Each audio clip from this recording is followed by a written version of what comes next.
Assalamualaikum warahmatullahi wabarakatuh, sahabat-sahabat. Di sini ada kedai makan di dalam Ion ni, sahabat. Kalau sahabat-sahabat nak cari makanan tu, ada semua di atas tu, sahabat. Klepot ada, dia punya tempat ni macam-macam ni. Air ada, lepas tu klepot ada. Carilah di Ion sini, semua ada. Sahabat-sahabat tengok di sini, dalam sini memang terbaiknya, sahabat.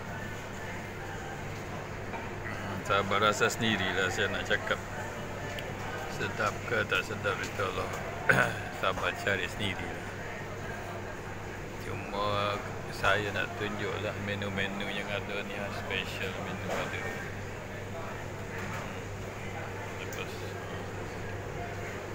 Sahabat-sahabat, sebelah ni ada Aaron Plum Sugar. Di sini ada, di situ ada, atas tu ada. Dia bertukar-tukar menu tak. Sahabat nak tengok ada. Carilah. Nasi ayam teriyaki ada.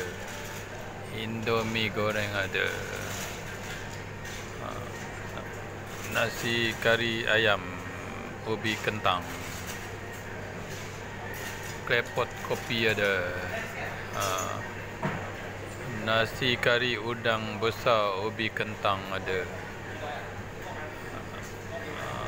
Sahabat-sahabat nak cari macam-macam lagi ada. Nasi kari kambing ada.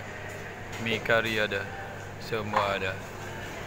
Datanglah sahabat-sahabat sendiri. Ion naik MRT ya sini dekat.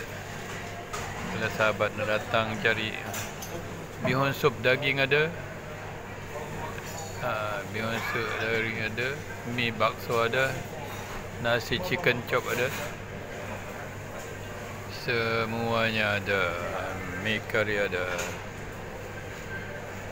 Mi udang ada. Mi udang besar ada. Nasi goreng ayam, nasi goreng, nasi ayam penyet pun ada, sahabat. Mari sahabat datang, cuba sendiri, sahabat. Sahabat nak cubalah. Ada air macam-macam. Tu ada semua ada, sahabat. Chicken chop pun ada, sahabat. Kopi pun ada. Datanglah sahabat, kawasan dekat ni berdekatan dengan kampus.